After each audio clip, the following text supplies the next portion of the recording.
Hello everyone, welcome to Toyeen Talks. How you doing? Thank you for watching. Till I'll see you in my next video. Stay safe, stay blessed. I love you. Bye. Ó dẹ̀ máa ń rí ẹnu screen. Ó máa ń rí ẹnu pépà. Kì í ṣe pé ìyá ẹ̀ jẹ́ àjẹ́. Ó sá kúrò lé o pé sá fún ìyá ẹ̀ o. Kì í ṣe pé ìyá ẹ̀ jẹ́ kinní kan. Ó sá kúrò lé fún ìyá ẹ̀. Kò sá kúrò lé fún ìyá ẹ̀. Wọ́n dẹ̀ gbé wá pé 4 years.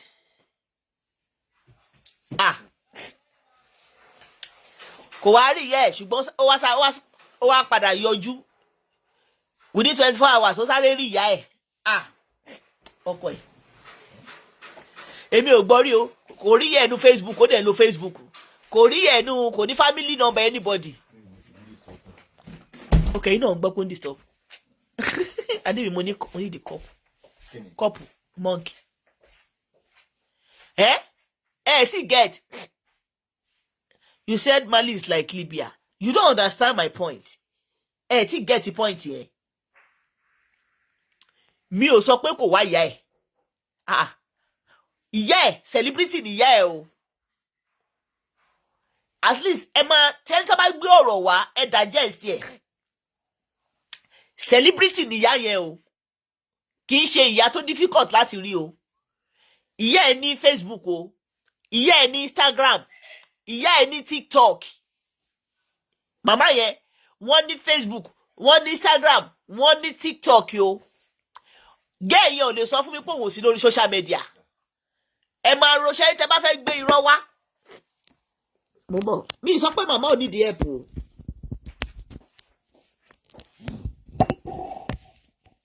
Mi ò ní màmá ò ní di help o. Ṣé mọ̀ pé nígbà tí mọ́mí Dúpẹ́ jáyé sí mi wá, nǹkan táwọn èèyàn fi pity wọn ni pé torí pé ọ̀rọ̀ ọmọ pé wọn ò lọ́mọ láyé. Lọ́ ṣe pity wọn o. Ṣó ń ṣáàjì ṣá. Àwọn sì ń ṣáàjì. Ti understand. You say her daughter don't care. They play. Ṣé rí ọmọ tí ò bá care kò ní yọjú náà pẹ̀lú bó ṣe dáwó fún ìyá ẹ̀ yẹn. Wọ́n ṣe pé yẹn. They play. They play o. Ìgbà tí bàbá Súwé bèbè tó dé, tí pásítọ̀ yẹn gbowó fún.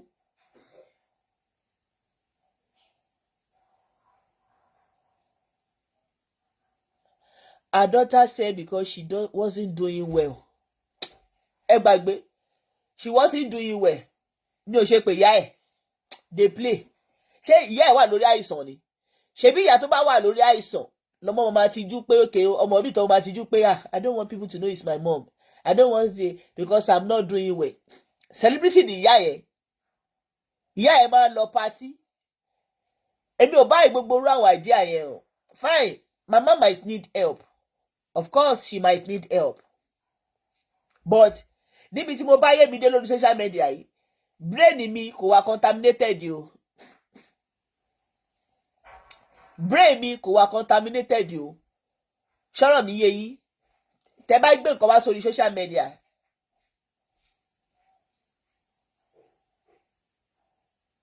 They play. There is war. They have Boko Haram in the place. They play. She has lost her. So for good 4 years, kò lo fóònù. There is war. Ní ọmọbìnrin tó jẹ́ ẹ̀rí rẹ́gí yẹn. They play. They play my foot. So through ẹni tí wọ́n get here sí yẹn. Báwo ló ṣe sáré get ẹni yẹn within 24 hours? Ẹni yẹn tí wọ́n get here sí yẹn, òun ò lè sọ fẹ́ ẹni yẹn kó bá òun pè ìyá òun. Kó bá òun track ìyá òun. Kò lo social media. Ọlọ́mọ ṣẹ̀jẹ̀ káwọn arábìnrin irú mọ́mísì mi sì ìyá mi ò lo media. Ìyá mi wọ́n bá ṣe sọ̀rọ̀ mi ìyá mi ò ṣe celebrity. Ká nírú àwọn ìyá tí wọ́n jẹ́ nǹkan kan lọ gbé wá tó sọ pé wọ́n ń wá èèyàn fún 4 years a sọ pé ìyá yẹn wọn ò mọ nǹkan kan. Ìyá tó ń lo social media. Tó dẹ̀ mọ̀ pé celebrity ni ìyá òun. Ìyá yẹn wà lórí Instagram, wọ́n wà lórí TikTok, wọ́n wà lórí Facebook. Ọmọ kan wà lo fóònù fún 4 years. Ẹ má fi nù mí mo mọ̀ jẹ. Ṣẹ́rí kẹ́tọ́ wá máa sọ àwọn ọ̀rọ̀ kan. Ẹ má believe pé gbogbo wa la gọ̀ bí followers àdótòṣì. Don't think everybody is dumb. bí followers àdó tó ṣì tẹ́ pé ẹni tí tẹ bá gbé wá wọn kàn máa sọ pé bẹ́ẹ̀ ni no ẹ máa rò pé àwa kan tá jẹ́ àbúrò Lizzy Anjorin we go a máa jókòó a máa rò sọ́tún a máa rò sósì within 24 hours tẹ́ ẹ̀ wáyàn Boko Haram wà ń bẹ̀ Boko Haram wà ń bẹ̀ Fúlàní ẹ̀sìn wà ń bẹ̀ gbogbo ẹ̀ wà ń bẹ̀ ni kò ṣe pé yẹ ọdún mẹ́rin yẹn kò lo fóònù ṣùgbọ́n tó wà lẹ́gbẹ̀ẹ́ tó ń get rẹ̀ through gẹ̀ ìyẹn lo fóònù fọdún mẹ́rin kò wá lè wo pé wò ó sì tí wọ́n lo fóònù fọdún mẹ́rin tèmi ò rówó fóònù o bá mi ráìtì ìyá mi o orúkọ ìyá mi rè lórí Facebook o sọ fún wọn pé mo wà níbi báyìí o kó sọ bẹ́ẹ̀ àbí mi ò tiẹ̀ wá òkè kò sówó lọ́wọ́ mi but she ráìtì ìyá mi torí mo mọ̀ pé ọkàn ìyá mi àti ká so ọdún mẹ́rin yẹn fẹ́ sọ fún mi pé Adélébọ̀ yẹn kò lo social media kò ní boyfriend kò ń wo fíìmù kò ń wo social media you know why ẹ má máa gbé irọ́ yẹn ṣẹ́rí ká ní pé wọn ò yaṣẹ́ yẹn dáadáa Ọlọ́run wọn ò yaṣẹ́ yẹn dáadáa ó yẹ kó ní director producer marketer transgender transferring promotion cast kọ́ ní bọ́n ṣe gbé ìyá yẹn wá fine mi sọ pé ìyá ò ní di help o mi ò sọ pé ìyá yẹn ò ní di help o ìyá yẹn lè ní di help ṣọ́rọ̀ mi yé yín ṣùgbọ́n ọ̀rọ̀ ọmọ yẹn ò wà tálì iṣẹ́ ẹjọ́ ṣẹ́ tán yà wọn ò dẹ̀ yá dáadáa ká ní wọ́n fẹ́ yá dáadáa ó yẹ kí kó sì take wọn bíi 2 months 3 months kó tó padà gbé wá pé a ti rí ọmọ ìyá yẹn o but ọmọ ìyá ò sí lórí social media kò ní fóònù Boko Haram wà ń bẹ̀ Fúlàní ẹ̀sìn wà ń bẹ̀ àwọn Syria àti Afghanistan àwọn ogun Iraq gbogbo wọn wà ń bẹ̀ àti gbọ́ ẹni tó wà lẹ́gbẹ̀ẹ́ ìyẹn ní fóònù ìyẹn ló wá bá rí pé wọ́n ń wá àbí ìyẹn ló ṣẹ̀ṣẹ̀ wá rí pé ọmọ celebrity nígbà tó ti dá owó they play o torí mo kàn ń rò ní pé ẹ̀ ń wá gẹ̀ yìí within 24 hours àgbàlagbà eléyìí ẹ̀dẹ̀ sáré rí láàrin 24 hours ṣó tẹ̀ pé 24 hours ni láàrin 24 hours tí fọ́tò ti sọ fèsì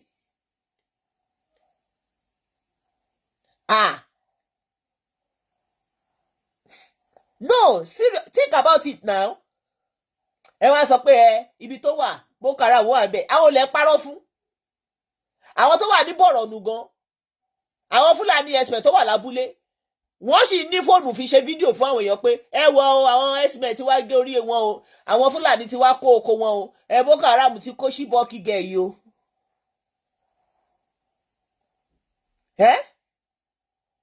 ẹ bá ti má fi story ọmọ yẹn sí rárá because ó jẹ́ ká wo pé iṣẹ́ yẹn ẹ̀yà ni ẹ̀yà iṣẹ́ ni now ẹ wá ń pè àbí recording gẹ̀ yẹn kọ́ rè ẹ jẹ́ ń play ẹ̀ fún yín ọkọ mi olówó orí mi alẹ́ ló bọ̀dọ̀ ọkọ mi ò lálẹ́ èmi nìkan mo fẹ́ ọkùnrin tí ò lálẹ́ láyé yìí mi ò mọ ibi tọ́lọ̀ ti gbé fún mi ọkùnrin yẹn èmi nìkan lọ́kọ mi ò lálẹ́ aláya má lálẹ́ orí kí òrò ọkọ mi rárá wọ́n á ní Ìkòròdú ọ̀gẹ̀ ìlúkú mẹ́dẹ́mẹ́dẹ́ àṣàlẹ̀ jẹ̀jẹ̀ bẹ́ni tí òrò obìnrin rí bí ogún bí ọgbọ̀n ń bẹ lé baba tó bí wọn lọ́mọ ọkọ mi ò lálẹ́ débi pé fẹ́ ṣe rẹ̀ lè gẹ̀gẹ̀ dájú fóònù mi kékeré yẹn ń kọ́ mo máa need Bluetooth ọkọ ẹ̀ no let's talk about it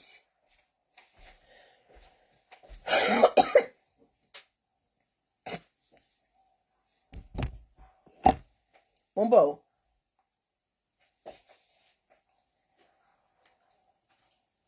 wọ́n ní even the girl on DPP choice irọ́ ni wọ́n ti wá gbowó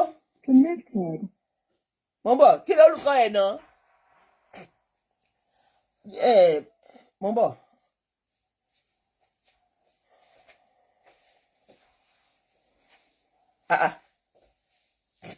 fídíò ẹ̀ lélẹ̀.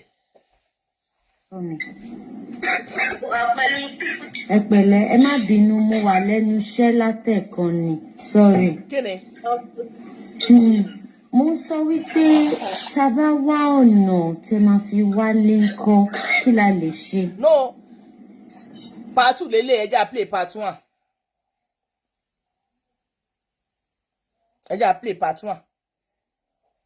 ayé.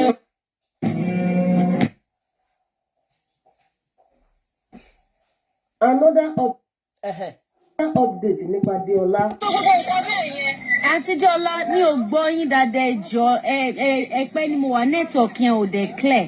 Mo ń bi yín léèrè mo ní pé reach mọ́ mi láti ọjọ́ ìkó dẹ̀ dá. Ẹ wá ní pé mi ò gbọ́ nǹkan tẹ́ sọ. Bàbá mi ní sim kò sí sim lọ́wọ́ mi ṣe understand. Síìmù tí ẹ pé mo tún lè fi ríṣi wọn ó ti sọnù because wọ́n kan ṣẹlẹ̀ níbi tí mo wà àwọn àmì àtàwọn Boko Haram. Eré àbí tí mo lè gbé jẹ́ pọ́lọ́ǹgọ́ ló yọ mí jẹ́ pé ó pa gbogbo èèyàn níbẹ̀. Now gẹ́ yìí béèrè pé òun ò ní sim. Àmì Boko Haram wọ́n wà ní ibi tóun wà eré àtóun gbọ́ lọ́run ló yọ òun. Ọdún wo ni àmì Boko Haram ti lọ sílùú yẹn? Ṣé ọdún kẹrin yẹn tó ti lọ síbẹ̀ wọ́n á gba sim card ẹ̀ lọ wọ́n gba fóònù ẹ̀ lọ because story yìí ẹ máa gbé ọ̀rọ̀ kalẹ̀ lórí media. I want you all to believe that 10% of Nigeria are not still gullible and I'm part of them. 90% might be gullible. So say 90% might be gullible but we 10% of Nigeria we are not gullible. Orí wa pé síbẹ̀. Ó yé mi bọ̀ ọdún mẹ́rin ti pẹ́ jù láti.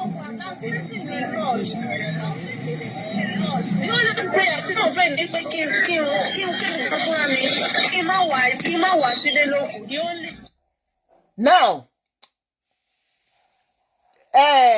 lady interviewer yẹn ní ọdún mẹ́rin ti pẹ́ jù ká má gbòòrò lásọ pé I'm facing a lot. The only prayer I pray pé kí n má wà lé lófo. Gbogbo story yìí ò tí tálé kò tálé.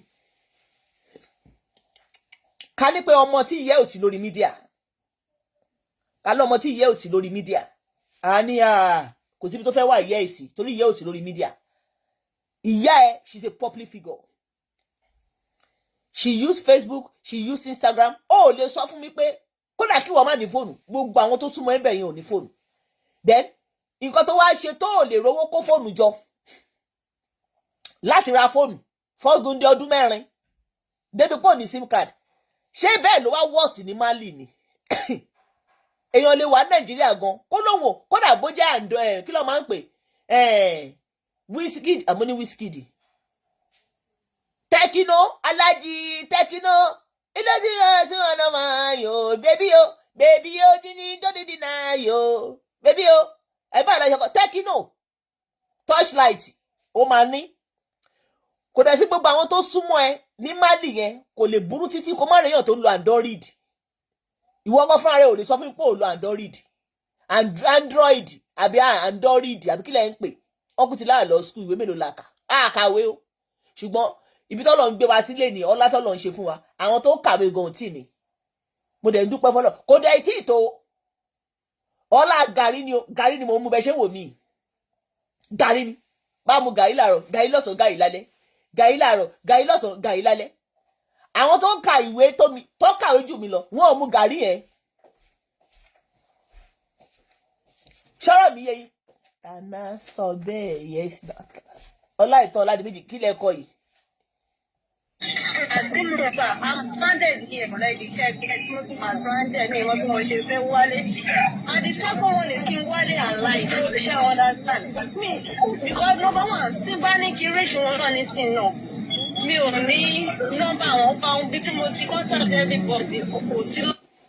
Mi ò believe sharing story èmi o kò jẹ mí ọmọ 41 years àbí 41 kan lọ pé èjì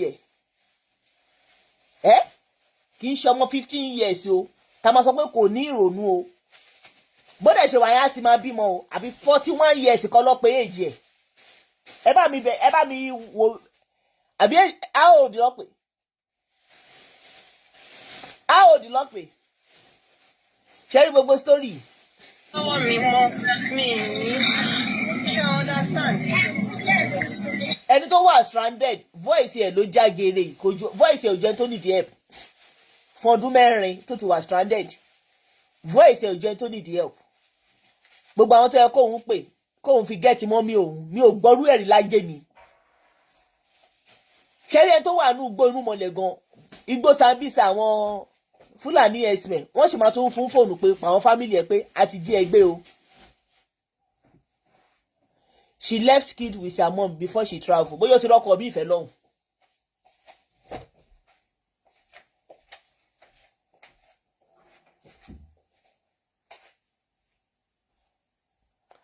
Hope your hobby dey laugh you sis gàrí ni mo mú láàárọ̀ ẹ bèrè lọ́wọ́ adé mi gàrí là ń múnú lé àlówó ọkọ mi ìfẹ́ mi igbọ́ ṣé arówó jẹ láìsí inú lé gàrí là ń mú a máa mú gàrí láàárọ̀ àní fi ṣúgà sí a máa mú gàrí lọ́sàn-án àní fi ṣúgà sí a máa mú gàrí lálẹ́ àní fi ṣúgà sí gàrí ni bẹ́ẹ̀ ṣe ń rìn wáyé gàrí ni ìtì máa tún mú láàárọ̀ tó yẹ mo ṣe ń wúkọ́ gàrí tún ni ọlọ́run kò ń ṣàánú wa ni kọ́lọ́ ń ṣàánú wa nínú ilé Jámánì bẹ́ẹ̀ ṣe wọ́n pa àwa ń Jámánì irọ́ ní pákó là ń sùn irọ́ ní pákó là ń gbé pákó ni kódà àrówó ra yíta ọlọ́run kò ṣàánú wa ni ojú ọlọ́run là ń wò nílé kọ́lọ́ ń ṣàánú wa ni ìgbà tí èyí mẹ́sàn gan rí mi wọ́n ní Zeemama gàrí ṣò lára ẹ̀ wọ́n tún wá fún mi ní ọ̀pọ̀lọpọ̀ gàrí bá tó ní pé mo dẹ̀ jẹ́ Ìjẹ̀bú gàrí Ìjẹ̀bú ni èyí mẹ́sàn fún mi wọ́n tún wá fún mi ní ọ̀pọ̀lọpọ̀ gàrí Ìjẹ̀bú ṣùgbọ́n àwọn fi ṣúgà sí o èyí mẹ́sàn fi ṣúgà sí ìyí tèmi máa mu kò sí ṣúgà ń bẹ dáàdì Florida àwọn olóyè tó kọ́ra tọ́kì tí máa fi mu gàrí fún mi láyé mi dáàdì Florida ló kọ́ra tọ́kì ìpè ìyàwó mi ti fún ẹ gàrí àti ṣúgà ó yá gba tọ́kì fi mu gàrí kúlí mo fi mu gàrí tẹ́lẹ̀tẹ́lẹ̀ ó lẹ́sẹ̀ pé mo ní pimples kúlí ni ọkọ mi kàn jẹ́ alára kò mọ̀ yà tóun bá ti mu gàrí òun fresh sí ń tiẹ̀ èmi mi fresh ṣùgbọ́n yẹn mẹ́sàn tí wọ́n á fi turkey sí ń sìn ọ̀dọ̀ ọmọ tí wọ́n kọ́ jẹ turkey first time in my life ṣó ti yé torí ẹ̀ mo ṣe ń worship wọn so tẹ bá pè mí lálàtẹnujẹ ẹ tó kọ́ fún mi turkey jẹ ẹ jọ ṣé ti bá tẹsẹ̀ jẹ́ ń bẹ̀ ṣé kò pọ̀ jù ẹjẹ́ máa gbẹ̀rẹ̀ wọ́n ní ọlọ́run ò ní jẹ́ òsì ànímọ̀ mu gàrí ẹ máa tọ́ra yín Al-Mustapha oníjọ̀gbọ̀n ẹ káàárọ̀ sí mama first time I am commenting ọ̀dájú ọmọ wà it's possible thinking she comes home successful you won't realize time is gone 10 years will be like bínú sí kọ́mẹ́ǹtì yìí ṣùgbọ́n mi ò bìlífù sẹ́ bàbá mi Al-Mustapha oníjọ́ mi ò bìlífù ṣẹ́rí tẹ bá ra àwọn ọmọ tó dájú kódà bọ́n ṣe gbé ìyá ẹ̀ sórí kíní ẹ̀ kò ní yọjú ṣe bí èèyàn ní sún èbèbè tí wọ́n ní wọ́n dáwó wọn kọ́lé fún àwọn ọmọ èrò tí torí ẹ̀ yọjú náà wọ́n ní àwọn àbádọ́nà torí wọ́n ti dájú bàbá wọn ẹ gbàgbé ṣẹ́rí story gẹ̀ yìí ó ń sọ̀rọ̀ jáde kò sọ̀rọ̀ bí pẹ́ tó wà ní problem ọ̀tọ̀ ní kéèyàn wà problem ọ̀tọ̀ ní kéèyàn wà eléyìí ò sọ̀rọ̀ bẹ́ẹ̀ mi ṣe wà iṣẹ́ yìí wọn ò yá dáadáa wọn ò yá iṣẹ́ yẹn dáadáa. mo ń gbọ́ ṣé tá bá wá bẹ ṣe máa wálé ṣé tá bá wá bẹ ṣe máa wálé ńkọ́. ẹ̀rọ àti bẹ́lá kò sí bí mo ṣe fẹ́ wálé ń sin ọba wa mí ní pásítọ̀tì tí mo lè sọ ìnà kò sí. now ẹ jẹ́ àwọ̀ part 2.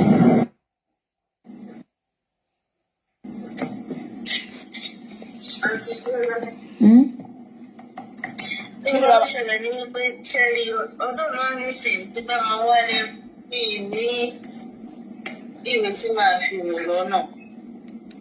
Ṣé o understand? Okay. Tí ní ìwé tí màá fi ọdún bá tù owó tí màá ti fi wálé lọ fi ṣẹlẹ̀. Ó lóun ò rí ìwé tóun máa fi rìn lọ́nà òun ọ̀dẹ̀ lówó tóun máa fi wálé ìwé ò ló fi rìn débi tó wà ṣé gbégbé ló gbé ẹni. That's number 1. Number 2 kò sówó tó máa fi wálé iṣẹ́ tó wá ń ṣe ń bẹ̀ ńkọ́ at least ẹ jẹ́ ká gbàgbé pé òkè owó tó fẹ́ kó wálé o pé ó fẹ́ wá invest ó lè sọ pé kò sí yẹn but owó tó máa tún fi rìn délé kí ló wá ń ṣe bẹ̀ fọdún 4 gbogbo story yìí ò tálì o wọ́n ṣá ẹ̀yin tẹ́ dáwó fún ìyá ẹ wá dáwó fọmọ náà story yìí Ọlọ́run kò tálì.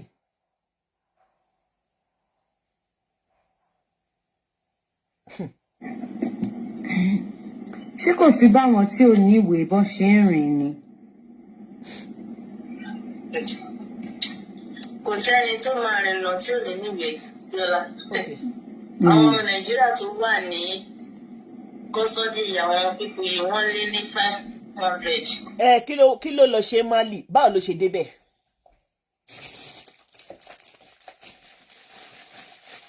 Jumi Adejumi said might be they gave her wrong message about her mom. ṣé tó wáyé pé yẹn ló sọ wípé òun sá fún ìyá òun ni o wípé ìyá òun láàjẹ́ ni o ìyá òun ní olójú pọlapọla ni o ìyá òun ní kinní kan a sọ pé bóyá torí mẹ́sẹ̀gì tí wọ́n fún but gbogbo ilé ìtẹ́lẹ̀ ń sọ yìí within 24 hours ó sáré yọjú ìyá ẹ̀ tó sọ pé o ò ní access sí ìwọ kọ́ ló ké síta pé ẹjọ́ mò ń wá ìyá mi o ìyá mi ni Jọ́ọ̀jì Jùmọ̀kẹ́ o ó ń ṣe Yorùbá fíìmù o eléyìí yóò sọ̀rọ̀ bí ẹni tó kò sọ̀rọ̀ bí ẹni tó jẹ́ pé position tó wà kò dáa àwọn ọmọ tí wọ́n ní kí very dark mama kó wọn ní Ivory Coast àbí bó ló ti lọ kó wọn ná Senegal àbí bó ló ti lọ kó wọn bí àwọn ọmọ yẹn ṣe rí bó ṣe wà traumatized tó wà depressed eléyìí yóò sọ̀rọ̀ bí ẹni tó yẹ pé anyways I just want to tell you my own opinion. wọ́n fi báwọn lè pọ̀ sọ́nà láì níwèé. But my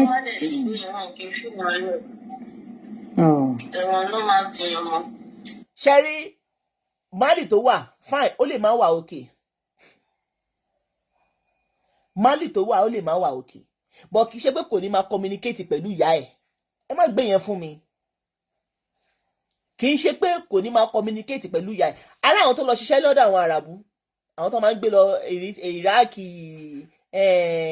tọ́tọ́pọ́n lọ àwọn lọ ń ṣe Málágà àbí Ṣángálá àbí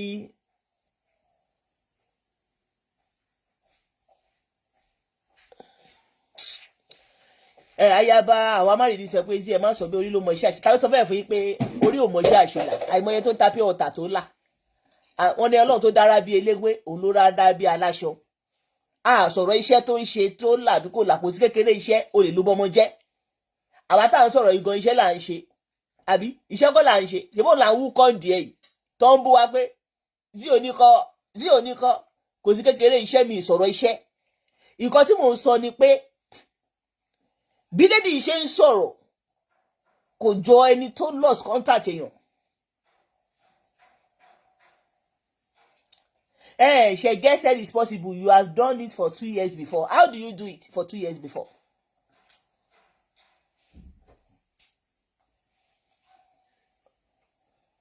Wọ́n ní wọ́n wáyàn within 24 hours is your mommy celebrity. Òun náà dẹ̀ ń sọ nínú fídíò yẹn ó ń sọ ní sọ pé òun síbi tóun fẹ́ wá mọ́mí òun sí. I don't believe all these things.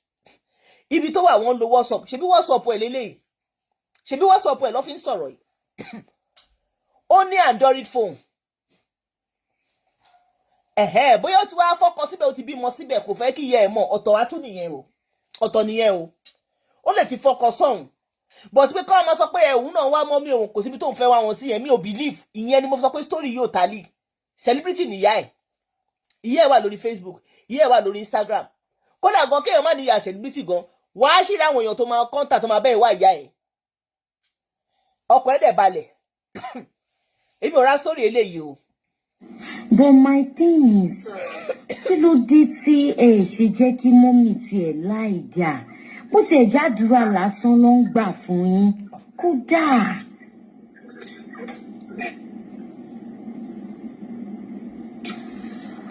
Hello. ẹni pé kò sọ̀rọ̀. ṣé mọ́mì sẹ́yìn ni ṣé ń bínú sí wọn ni. Ìgbà tí actress yẹn béèrè lọ́wọ́ ẹ̀ pé kí ló tó jẹ́ kí mọ́mí ẹ̀ ńlá ìdí à bó tẹ̀ jádùúrà lásán ló ń gbà kó wá sọ̀rọ̀ ó dákẹ́. Àní iṣẹ́ yìí wọn ò yá dáadáa. Iṣẹ́ yìí wọn ò yá dáadáa.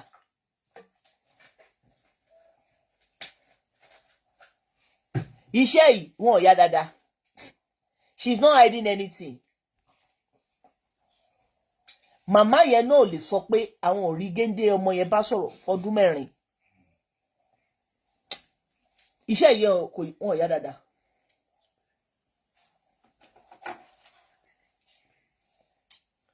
àní iṣẹ́ ilé wọn yá dáadáa ọkọ mi gẹ́ yẹn sọ pé òun ò rí bí gẹ́ẹ̀tì ìyá òun sí ní sùúrù ọkọ ẹ̀ celebrity ni ìyá ẹ̀ ó dùn adémi ní sùúrù celebrity ni màmá yẹn wà lórí Facebook sórí nígbà tí ayé sì jẹ́ ayé tí kò sí social network tí kò sí social media tó yẹ pé ẹ máa lọ sí ibi tó ti máa ń fóònù GSM MTN tẹ máa kọ́ọ̀lù 20 naira ń gbà yẹn tó bá gbèrú story wa àgbà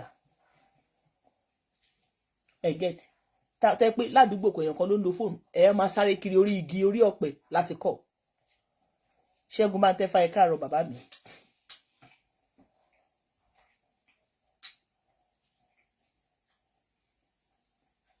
sọ̀rọ̀ mi yé yín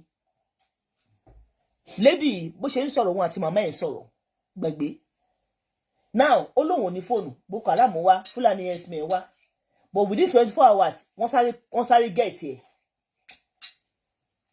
now wọ́n wá claim sí pé kò ní sim card whereas Android ló ń lò orí WhatsApp ló ti gẹ̀ẹ́tì ẹ̀ ló ti get through sí ẹ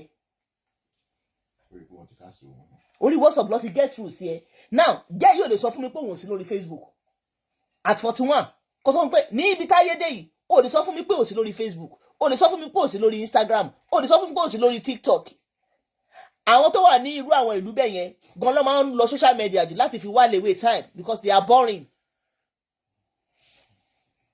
ó wà ní àkáǹtì màmá ẹ̀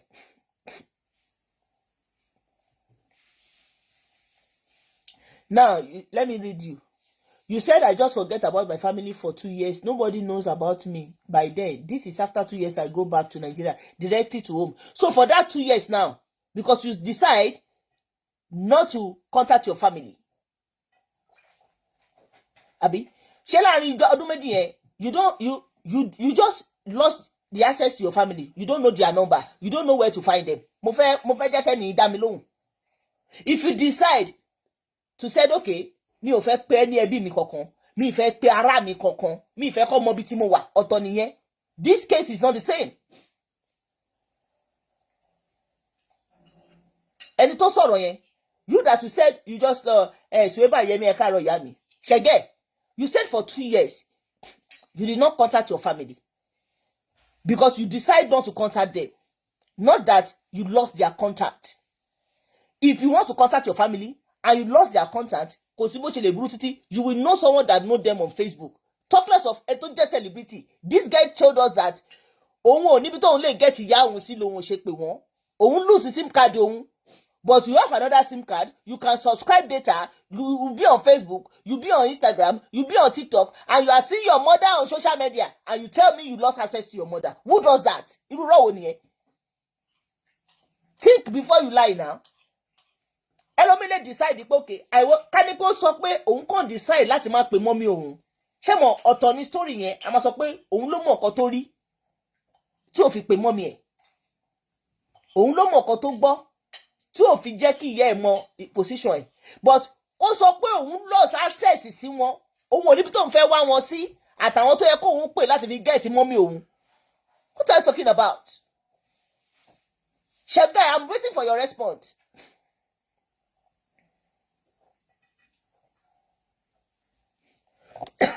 Ṣẹ̀gẹ́. Ṣé ń bá wọn jà ni? Mi ì bá wọn jà. Ẹ̀nà tí wọ́n ń gbé tí ìbọn wà lọ́wọ́ mi. Ṣé tí ń gbọ́? Mo ti lè fi bá wọn sọ̀rọ̀.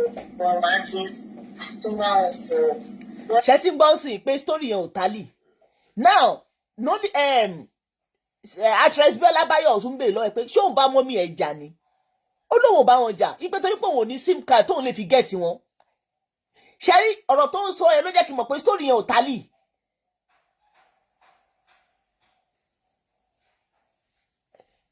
You don't understand.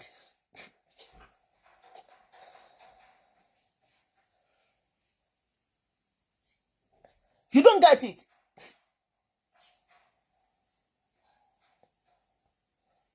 Ṣẹ́gun máa never was lórí page yẹn later ẹ má worry. Ó ní òun ò bá ya òun jà ṣùgbọ́n òun ò láṣẹ̀s láti bá wọn sọ̀rọ̀. sim card tó ń fẹ́ fi bá wọn sọ̀rọ̀ ó ti sọnù. Òun ti ra sim card míì